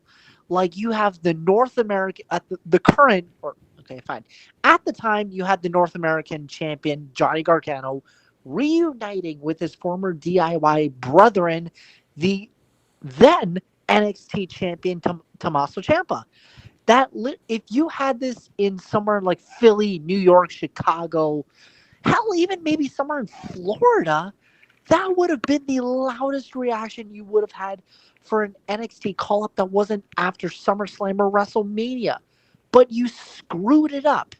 So there's your first problem on like you're doing these random NXT call ups, and for what? Just like boost your stupid ratings?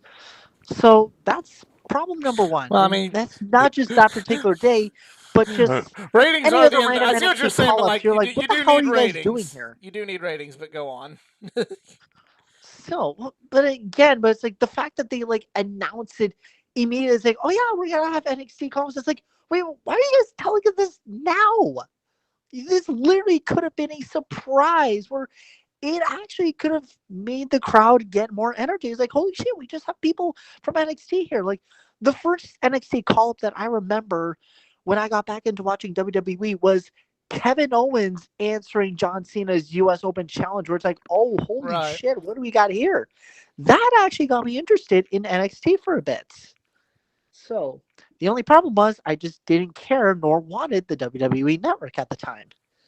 So that's problem one. Now, problem number two, and again, this was just totally out of our control about this, is I honestly kind of blame the pandemic with NXT's demise because you don't have the crowd energy with it. You have the bullshit Thunderdome, which I still think, I know you're supposed to do something awesome with it, but I still thought the Thunderdome is like, not a good idea. But anyways, like I said, COVID screwed up everything, so we could go on a whole nother discussion about it.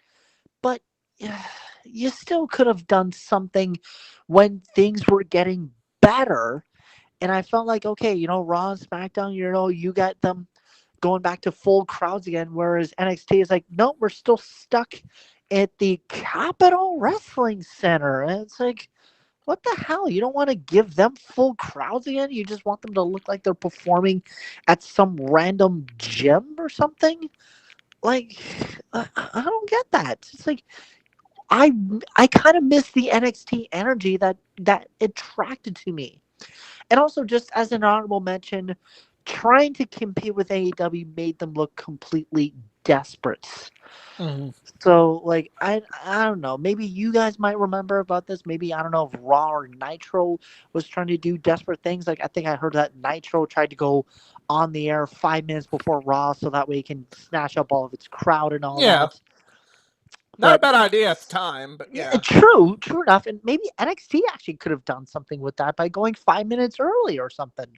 Or then again, they tried their idea of going 5 minutes later after AEW went off the air. But I don't know what good that would have done. But still, again, with that honorable mention, like trying to compete with AEW is like, how about we just appreciate what we have instead of trying to go after what you apparently call not a threat, or it's like, oh, we don't care about AEW. It's like, okay, if you didn't care about AEW, why'd you want to fucking compete with them in the first place? I don't know. If I want to go into sports terms again, that's going to take a while. Now, my third downfall of NXT is the ongoing creative drama between the WWE heads and Triple H. Because if you've been reading a lot of these news stories, like I have, there apparently there's a lot of tension going on that is making Days of Our Lives look like America's Funniest Home Videos. Like, this is serious here. Like, I'm not going to be surprised if at some point it's because of creative differences that we might have somebody who looks like he's poised to take over WWE at one point might not get that opportunity because there's some lunatic still living in his 80s thinking, no, this is going to work. This is going to work because it's got to work. Like, just let Triple H know what to do with NXT. He founded the brand, he built this brand. Let him run the brand because he knows what to do. Because he's been in those positions for wrestlers. He knows the hell they go through. He knows what they want to do out there. So let him run NXT.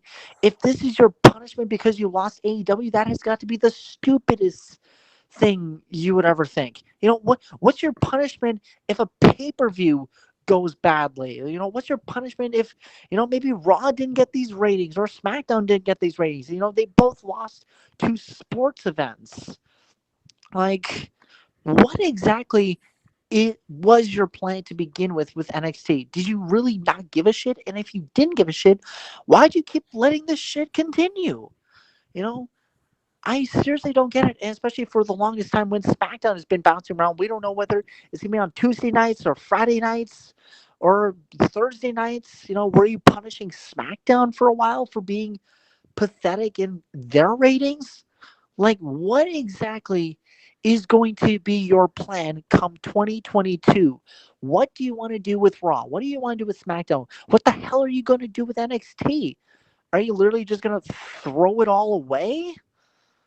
Like, this is why I cannot understand, and especially not only it may sound entertaining to our listeners about hey, the final end of the show is once again the WWE drama.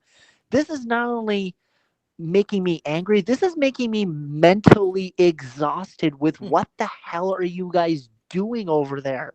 You see why people are turning to alternatives because you don't know what the fuck you're doing on creativity levels.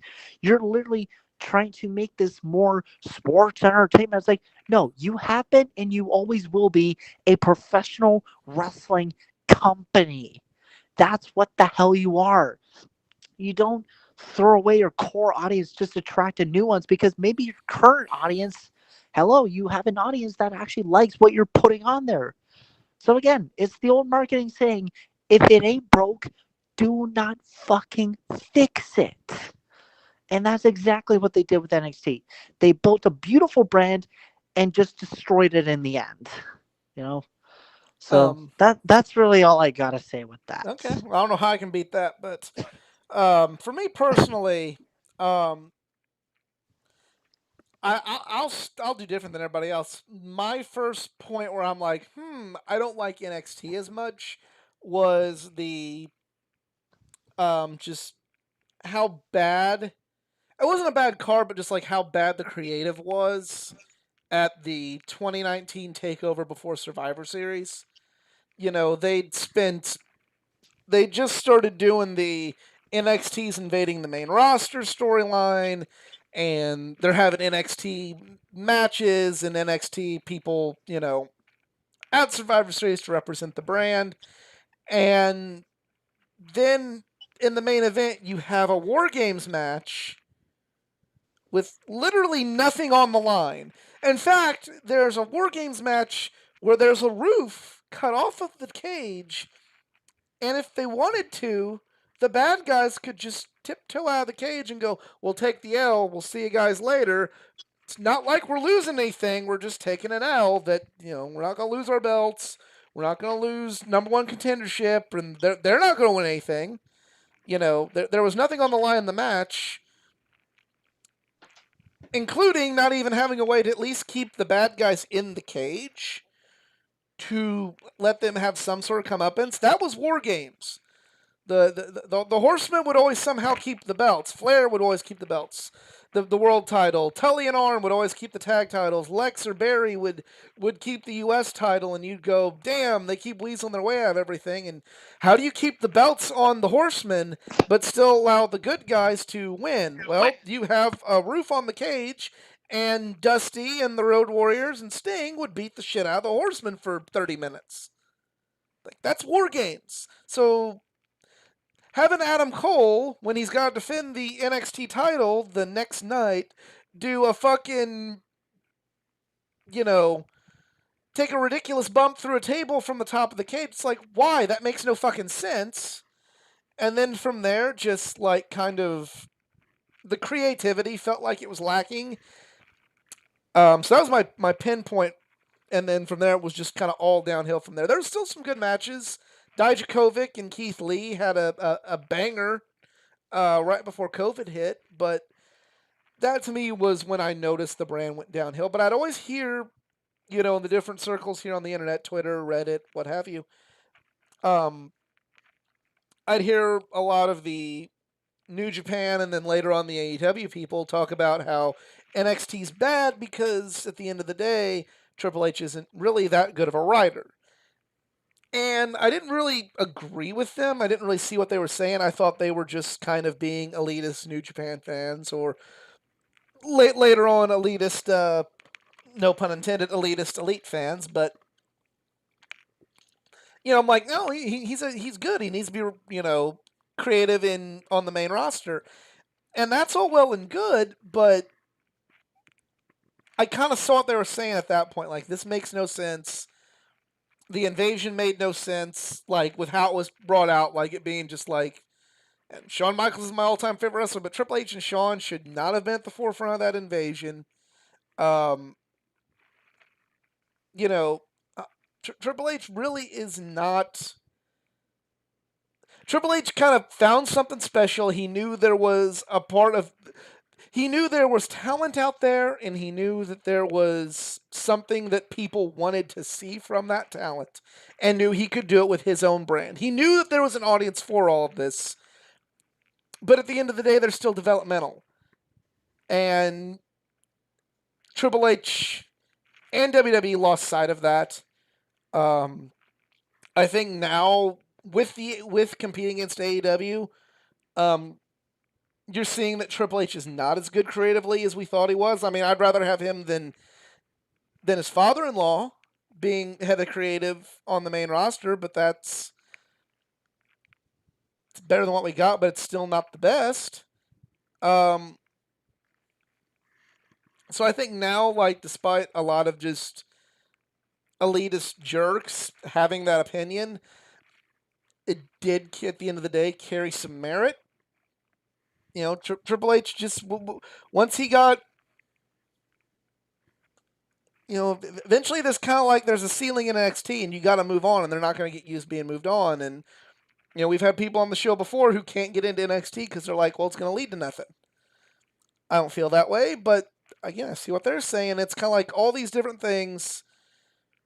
Triple H being an average writer, it really being exposed against a show that was being written significantly better. The pandemic, and just eventually, hey, we already have great wrestling talent, so we don't need NXT anymore. All those things kind of led to their downfall. I don't know. If any of that's off base, let me know. No one?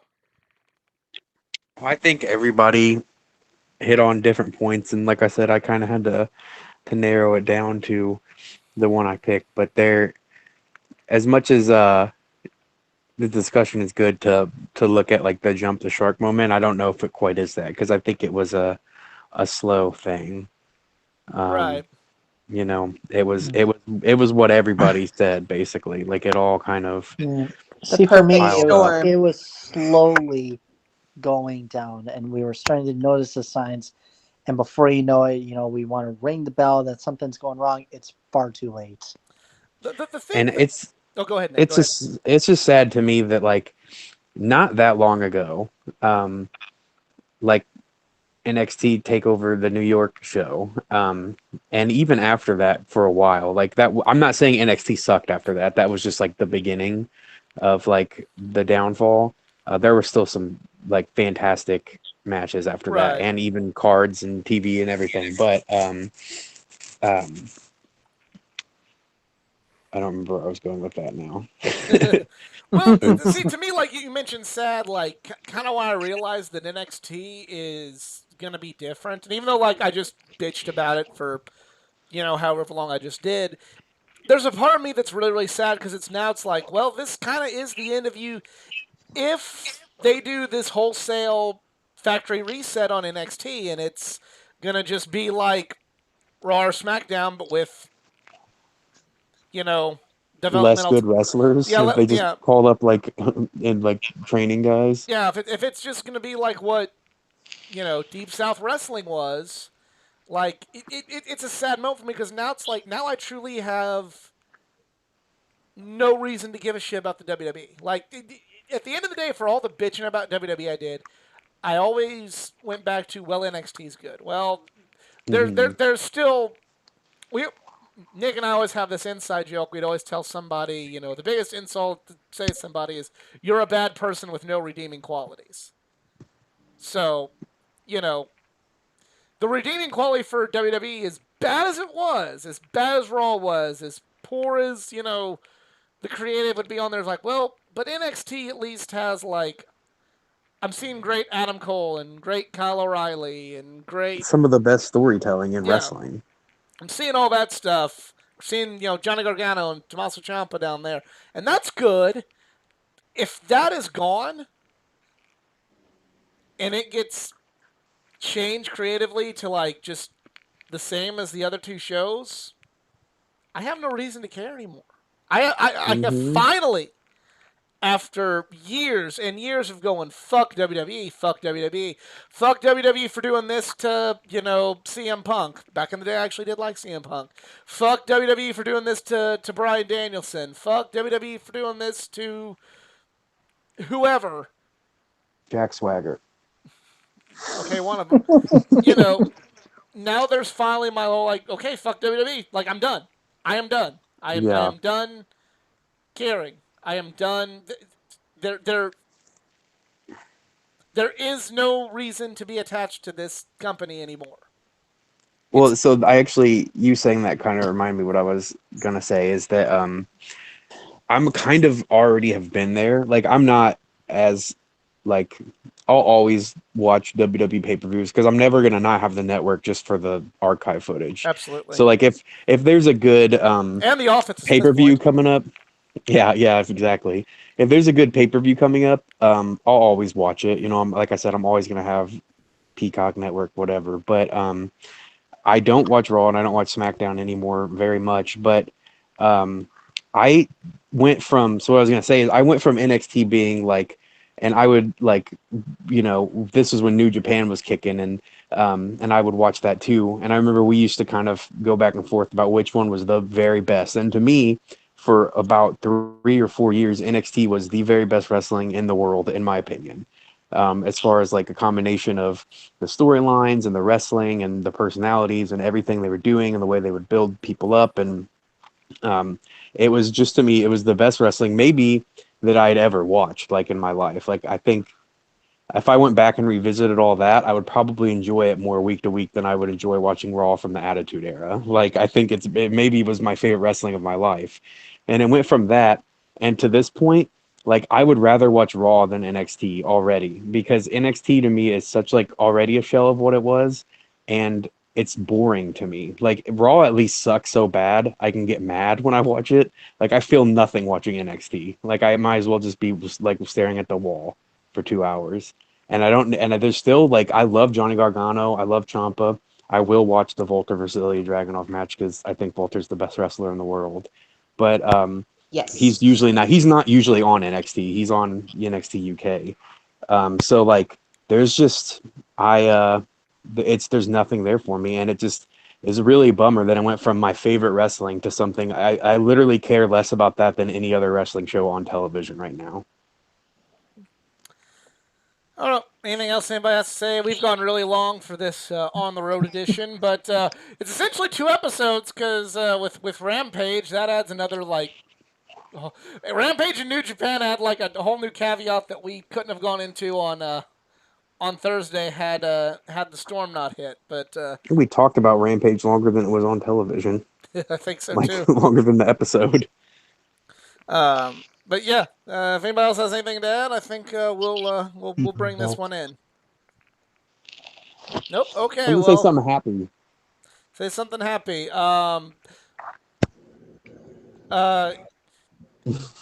NWA is gonna be fun. I'm Camille going to is the AEW champion. next week. Camille's the champion. Yeah. I'm gonna go watch Sting wrestle. I never got to do that before. Yeah, that'll be cool.